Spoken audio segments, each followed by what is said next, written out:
सात संगत जी, प्यार से कहना धन निरंकार जी। सात संगत जी, मानव चोला मिला है, आओ इसको हम सुधार लें। सात संगत जी, कुछ नहीं पता कौन सा पल सांस के लिए आए या दूसरा पल ना भी आए। प्यारी सात संगत जी, अक्सर हम सोच लेते हैं कि अभी बंदे या ये काम कर ले, फिर उसके बाद सिमरन कर लूँगी, या फिर ये शाम का काम कर लूँ फिर सिमरन कर लूँगी, फिर थोड़ा खाली होंगी तभी सिमरन कर लूँगी। नहीं सात संगत जी, जो वेला इंसान को मिला है उसी को सिमर लें, क्योंकि सात संगत जी कुछ नहीं पता कि अगला श्वास आए या ना आए। प्यारी सात संगत जी, एक समय की बात है कि 4 दोस्त सात संगत जी घूमने के लिए निकले कि हम कहीं घूम कर आते हैं। सात संगत जी चलते गए घूमने चले गए, लेकिन सात संगत जी जब वहाँ पर वापसी का समय मिला तो सात संगत जी चारों के पास ही आने तक का किराया भी नहीं था, क्योंकि सात संगत जी वो सारा ही पैसा वहाँ लुटा चुके थे। सात संगत जी उसके बाद क्या करते हैं वो कि अब तो परेशान हो गए, भटकते रहे, कहीं उनके पास जाने के लिए कोई साधन नहीं बना, ना ही कोई पैसा था। सात संगत जी थोड़ी दूर चले तो एक किसान सात संगत जी देखा, किसान और उसका बेटा हल चला रहे हैं, क्यों ना हम इनके पास रुक जाते हैं। सात संगत जी चारों ही उस किसान के पास गए, कहने लगे कि हमें जोरों शोरों से भूख लगी है और बहुत ज़ोर से प्यास भी लगी है, क्या हमें यहाँ कुछ आश्रय मिल सकता है, खाने को मिल सकता है या फिर पानी पीने को मिल सकता है। अभी सात संगत जी इतनी ही बात कर रहे थे तो इतने में ही सात संगत जी उसका बेटा खड़ा खड़ा वहीं पर ही गिर गया और सात संगत जी वो नहीं रहा, गुजर गया। सात संगत जी किसान दौड़ा हुआ गया बेटे की तरफ, जाकर देखा, नब्ज देखी, देखा तो कुछ भी नहीं था। सात संगत जी गोद में उठाकर उसको ट्यूबवेल के पास लेकर आया और सात संगत जी आकर उन चारों को ही कहने लगा कि ठीक है, आपको मैं यहाँ तो मेरे पास कुछ खाने के लिए नहीं है, पास में मेरा घर है, वहाँ पर चले जाओ और वहीं पर ही बैठकर खाना खा लेना और मेरे घर तक एक मैसेज ये ज़रूर दे देना कि हर रोज़ मेरी बहू 2 का खाना लेकर आती है, आज उसको कह देना कि 1 का ही खाना देना, क्योंकि आपके पति तो गुजर चुके हैं, नहीं रहे हैं वो। सात संगत जी अब वो चारों ही हक्के बक्के कि ये कैसा इंसान है जिसका बेटा नहीं रहा और वो हमें खाने के लिए कह रहा है और ना ही छटपटा रहा है ना ही रो रहा है, इसको कैसी ऐसी क्या है। सात संगत जी लेकिन उसके कहने पर वो चले गए। दूर से सात संगत जी पूछताछ करते हुए उसके घर पहुँचे। किसान के घर जाकर सात संगत जी उसकी बहू खड़ी हुई थी, उसको कहा कि ऐसे ऐसे आपके ससुर ने हमें ये मैसेज दिया है कि आपने 2 की जगह 1 का खाना लेकर जाना है, आपके पति नहीं रहे।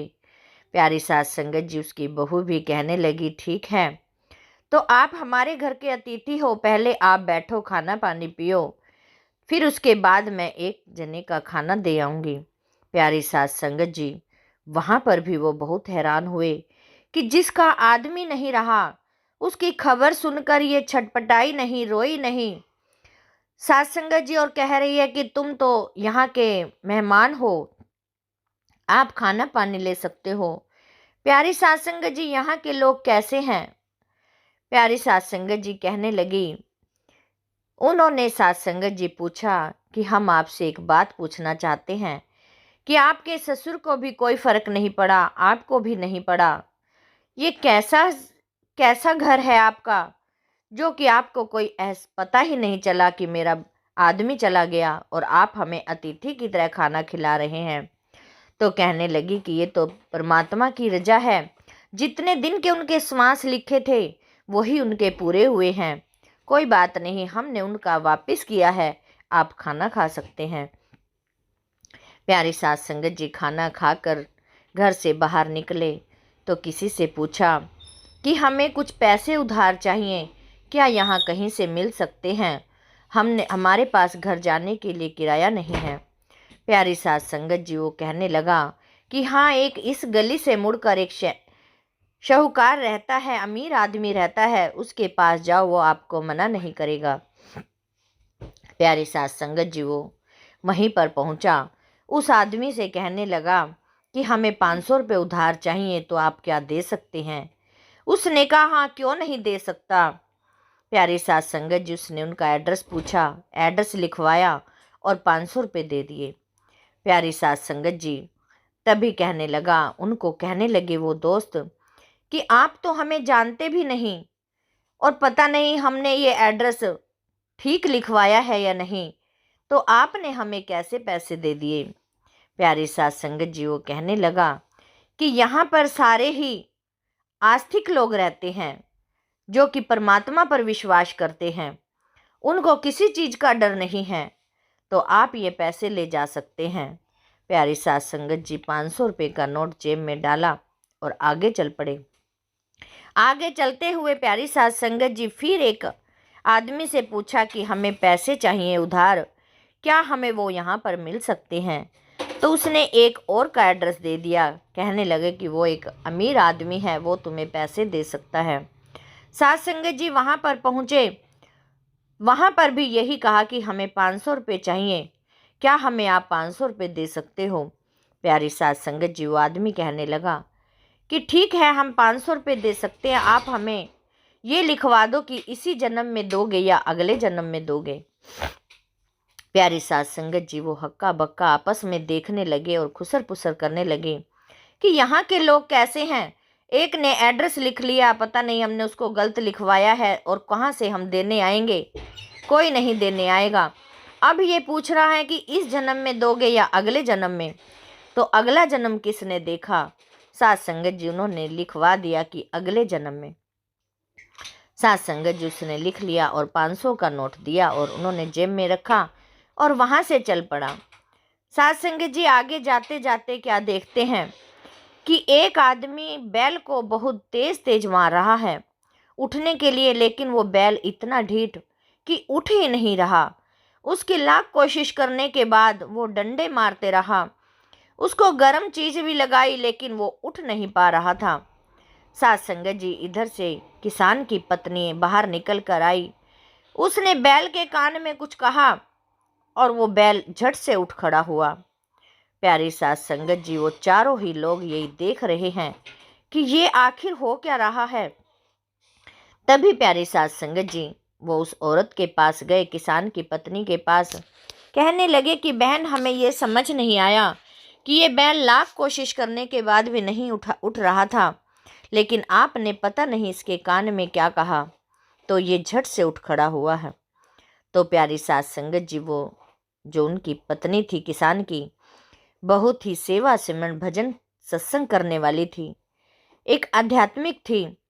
सास संगत जी उन्होंने कहा कि मैंने तो इसको कुछ नहीं कहा, इसने मेरे पति का पिछले जन्म में कुछ कर्ज लिया था, अब वो थोड़ा सा रह गया है, इसको मैंने वही याद दिलाया है कि क्यों नहीं उठ जाता एक 25 पैसे के पीछे, फिर इस 25 पैसे के लिए भी तुझे अगला जन्म लेना पड़ेगा, क्योंकि ये 25 पैसे तो तूने जो उधार ले रखे हैं तो देने ही पड़ेंगे। तो ये मेरी बात सुनकर इसको पिछला जन्म याद आया और उठ खड़ा हुआ है। यही एक इसके पीछे कहानी है। प्यारी सास संगत जी, हमें सास संगत जी इस जन्म को नहीं, हमें अगले जन्म तक भी सास संगत जी संवारना है। ऐसे कर्म करने हैं कि जो सास संगत जी इस जन्म के दुखों को काट कर अगला जन्म भी सास संगत जी सुखदाई हो जाए। ये मानव जन्म सास संगत जी हमें इसीलिए मिला है, जो भी हमारे सास संगत जी पिछले जन्म के कर्म हैं, जो भी हमने दुख किसी को दे रखे हैं या किसी के कर्ज ले रखे हैं, प्यारी सास संगत जी इसी जन्म को ही सास संगत जी कर कर जाएं और सास संगत जी अगला जन्म हम अपना सुहेला बना लें। आने वाला सास संगत जी जो भी हमारा दूसरा जन्म हो उसको हम सास संगत जी सुख में जी पाएँ। प्यारी सास संगत जी ऐसे कर्म करने हैं जो कि सास संगत जी हम तो खुशी हों भी, सामने वाला भी सास संगत जी खुश रह पाए। यही साध संगत जी अरदास है, बेनती है। प्यारी साध संगत जी, दासी से बोलते समय बहुत सारी गलतियां हो जाती हैं। अनजानी बच्ची समझकर साध संगत जी क्षमा कर देना और साध संगत जी दासी के पेज के साथ भी जुड़े रहना। साध संगत जी प्यार से कहना। धन्य निरंकार जी।